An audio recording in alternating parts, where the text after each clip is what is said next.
DHEA is great for the skin. You get all kinds of skin benefits. DHEA is a skin health nutrient.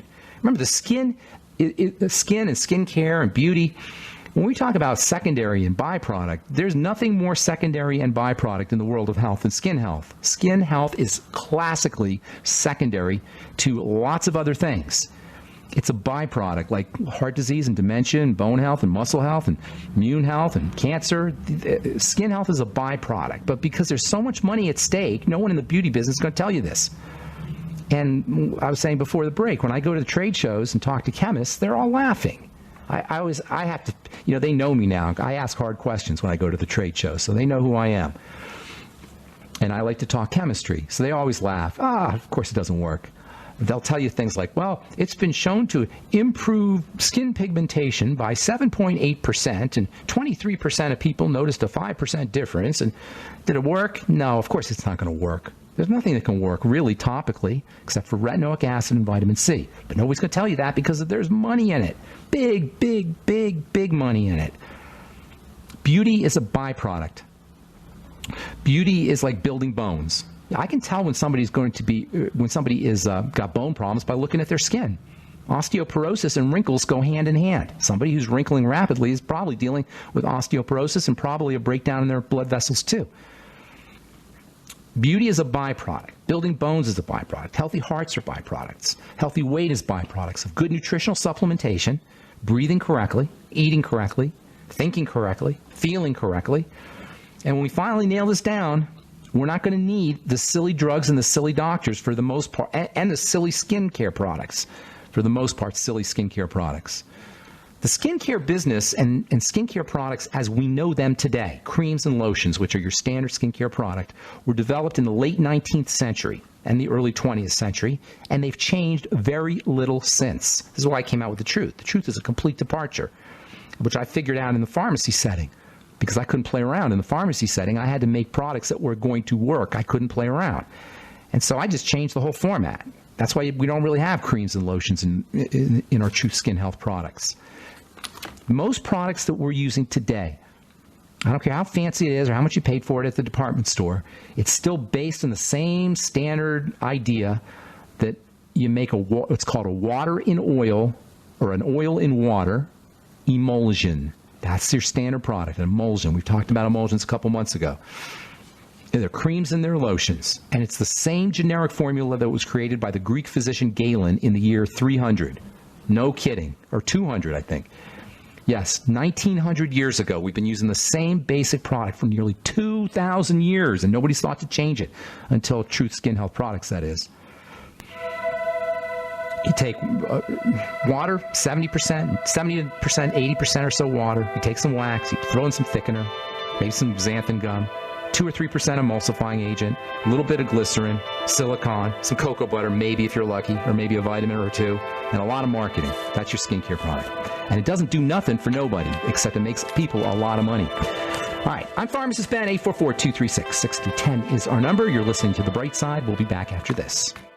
Okay, we are back on The Bright Side. 844-236-6010 is our number. If you have questions about health, nutrition, prescription drugs, if you want to get off your meds and get on a good nutritional supplement program, we can help you do that. If you have questions about skin health, about any of the Truth Skin Health products, about ingredients or formulations or something you may have heard about or read about, or if you just want to contribute to the conversation, 844-236-6010 is our number on The Bright Side. Hang tight if you're on hold. We'll get to you in just a moment. Do you know that the sun is very important for DHEA? The sun actually has a way of activating DHEA. The sun has a way of activating a lot of things, for that matter. The sun can activate cholesterol. It can activate vitamin D. It can actually turn vitamin D into a more water-soluble version of vitamin D. This nonsense about staying out of the sun is not doing us any good.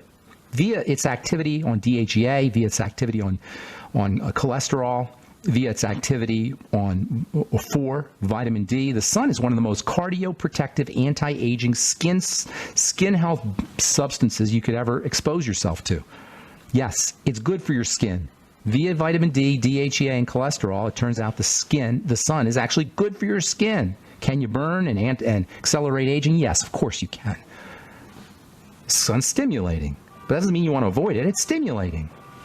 We have this notion that when something's stimulating, we got to stay away from it. No, stimulation means exercise. Stimulation means growth. In terms of DHEA, it activates your DHEA. It forms DHEA sulfate, which we'll talk about next week as we continue our discussion on health and the ketogenic diet and the PPD hormones, specifically as it regards dihydroepiandrosterone, as it's called, DHEA. All right. 844-236-6010 is our number on the bright side from the Journal of Pharmacology. Check this out. K2, vitamin K2, we don't talk about that one a lot. Vitamin K2 impairment by statin drugs may cause heart disease. How do you like that? You take a statin drug for your heart disease, and now you get heart disease as a side effect. This is the boneheaded nature of the pharmacomedical model. Boneheaded. Did I say that enough? Boneheaded model. Boneheaded strategies of the pharmacomedical model. I cannot, it just blows me away. All right, I'm Pharmacist Ben. Let's go to Hector in Austin. Good morning, Hector. What's up, man? Hey, what's going on, man? What's going on? How you doing? I got a question about adenoids in a toddler. She's had a lot of ear infections, and we had a consult with the ENT. Is this your daughter, did you say? Yeah. Okay. Okay, so how old you? With the ENT, she's 3. Okay.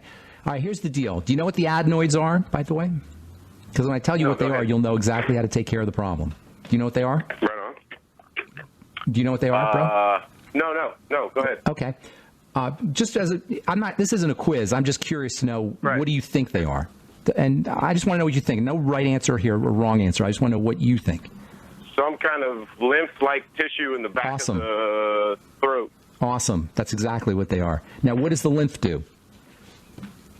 Helps to clean us up. There you go. Now, if she has an adenoid problem, what do you think the problem would be?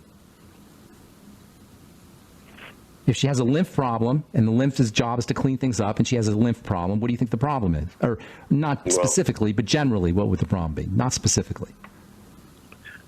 She's not.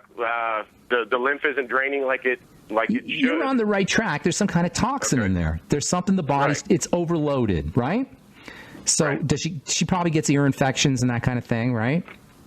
Yeah, she's had. That's why we had the consult. It's been fairly insane. Her lymphatic system is blocked. It's clogged. That means something's getting into her blood. The lymph is part of the blood. It's part of the circulatory system. So there's something getting into her circulation that's clogging things up. It's as simple as that. You don't need a doctor. I'm serious. This is just common sense here, Hector. And I'm not ripping you. I want you to see how easy this is. Okay? No problem. Okay. So something's getting into her circulation. How do things get into circulation? Well, they can go in through the skin. Is she an IV drug user? Okay. Obviously not. Vaccines, right? Vaccines can do it, but that would be more of a long-term reaction. But still, that could be a problem. But for the most part, the issue, the main issue when something's getting into the blood inappropriately is food. So, and with the way kids eat today, even if they're eating healthy, by the way, nobody can eat healthy because food today didn't exist 200 years ago. So we can eat healthier, but you can't eat healthy. We're going to by living in the United States of America on planet Earth in the year 2016, we're subject. Hey, Hector, I don't know what's going on over there. You got to turn that off or something, whatever that noise is. Oh, go ahead. Sorry. Okay. So we got to watch the food. Look for things that cause her symptoms to get worse, Hector. Number one, dairy is a major culprit. Gluten can be involved. Flour, cereal, sugar. All of these are likely suspects. Eggs, possibly. Peanuts, soy, legumes of all kinds. That's beans. All of these can be problematic. Go by her digestive symptoms when she complains, or when she has loose stools, or she's constipated, or she just doesn't feel, she'll rub her belly, or she'll be colicky maybe, or she'll be cranky. And then also look for flare-ups. Does she have skin issues, by the way, eczema or anything like that? No skin issues. Breathing issues? Breathing issues? Yeah, only when the allergens are really bad. All right, well, there you go. That's what you want to look for is flare-ups in breathing, flare-ups in her her ear infections, and digestive complaints, and then eliminate those foods. Get her on a good probiotic supplement, a baby probiotic supplement like the root beer belly from Youngevity. Have her doing, if she'll do it, have her doing vegetable juices and stay away from fruit juices, although you can put a little beet or a little apple in a vegetable juice to make it sweeter. And then, of course, the Beyond Tangy Tangerine and the Mighty 90 Essential Nutrients are important. And I would be using, in addition to the nightly or the root beer belly, I'd be using the Fucoid Z. You can get the Z Radical, although that might be a little bit sweet. Focus on her immune system, and that means her digestive system. The lymph is part of the immune system, but the headquarters of the immune system is in the intestine. Was she breastfed, Hector? Unfortunately, no. My wife's milk never came in. Okay, all those are things that you're going to need to focus on. Pay attention to her to the intestine. All right, I got to motivate Hector. Thanks for your call, buddy. I hope I helped you. Thanks. Okay, take care, man. Bye-bye. All right, 844-236-6010 is our number. Got lines open for you. Let's go to Leroy in Atlanta. Hey, Leroy, what's up, man? What's going on, Ben? Okay, so I started the regimen dealing with this cavity, and I'm still at the vitamin C stage. I'm taking 2,500. I'm taking 5 vitamin C a day. Hang on, brother. Hang on, Leroy. You're trying to get rid of you're trying to deal with a cavity here? Is that what I'm hearing you say? Yeah, and I wouldn't play around with a cavity. You know, that's a mechanical thing. Do you actually have a cavity? A cavity means a hole in your tooth. There's a cave in your tooth. Is that what's occurring? Yeah, but check it out. I wouldn't be dealing with it personally. If it's me, I wouldn't be dealing with a cavity nutritionally. I'd be dealing with preventing further cavities nutritionally. But once you have that hole in your tooth, you're set up for all kinds of infections and misery. There's nothing like dental misery, and I wouldn't be fooling around with it personally. Of course, you do what you want to do. However, for the future reference, that's where all of these nutritional strategies can be very helpful.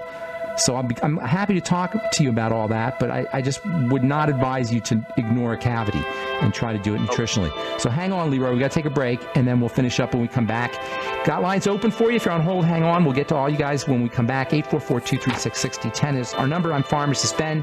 You're listening to The Bright Side on the Genesis Communication Network.